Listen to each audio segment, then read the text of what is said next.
Exercise, like walking, swimming, and even dancing, have been shown to be good for your memory, but the optimal intensity of that exercise has been unclear until now.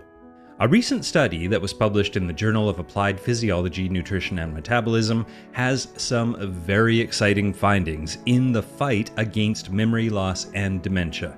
The World Health Organization, the WHO, says that around 50 million people worldwide have dementia. Nearly 60% of those live in low and middle income countries, and every year there are nearly 10 million new cases. And to make matters worse, the total number of people with dementia is projected to reach 82 million in 2030 and 152 million by 2050. Currently, there is no treatment or cure for dementia, or even a way to alter its progression. Although there is no cure, there are several things that can be done to support and improve the lives of individuals who have dementia, including early diagnosis, providing information and long-term support to carers, and, as I'm focusing on today, movement and exercise play a role in brain health as well. Now, exercise affects the brain in many ways. To start with, exercising regularly increases your heart rate, which in turn pumps more oxygen to your brain. Exercise aids in the release of hormones, which provide an excellent environment for the growth of new brain cells. And researchers from the UCLA even demonstrated that exercise increased growth factors in the brain, which makes it easier for the brain to grow new neuronal connections. Canadian researchers at McMaster University examined the impact of exercise on the brain, and their new study suggests that the intensity at which we get more movement and exercise in our lives is critical.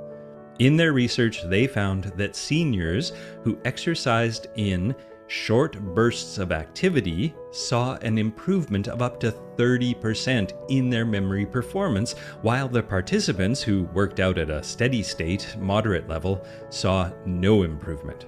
Now, the details of the study went like this.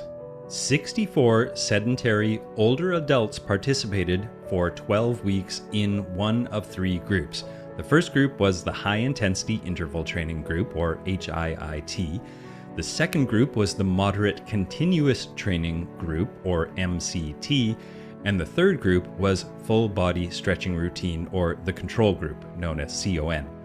All of the participants were healthy older adults between the ages of 60 and 88 years old. The participants were all assessed and monitored before, during, and after the 12-week period as they performed their assigned workouts 3 times per week.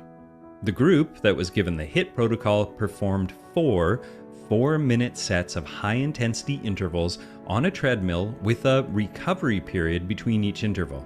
The MCT, or Moderate Continuous Training Group, performed 1 continuous set of moderate intensity aerobic exercise for about 50 minutes.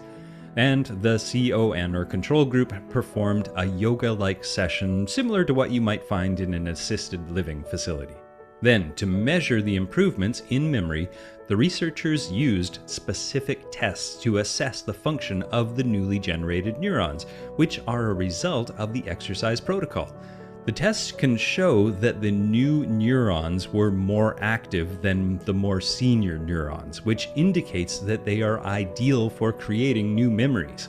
The researchers found in the older adults who are assigned to the high-intensity group, there was a substantial increase in what is called high interference memory, which is a form of memory that gives us the ability to do things like distinguish between a mountain bike and a road bike of the same make and model, for example.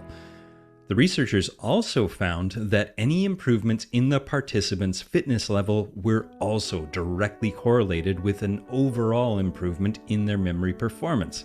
It's never too late to get the brain health benefits of being physically active, but if you are starting late and you want to see results fast, our research suggests you may want to increase the intensity of your exercise, which actually raises a really important point.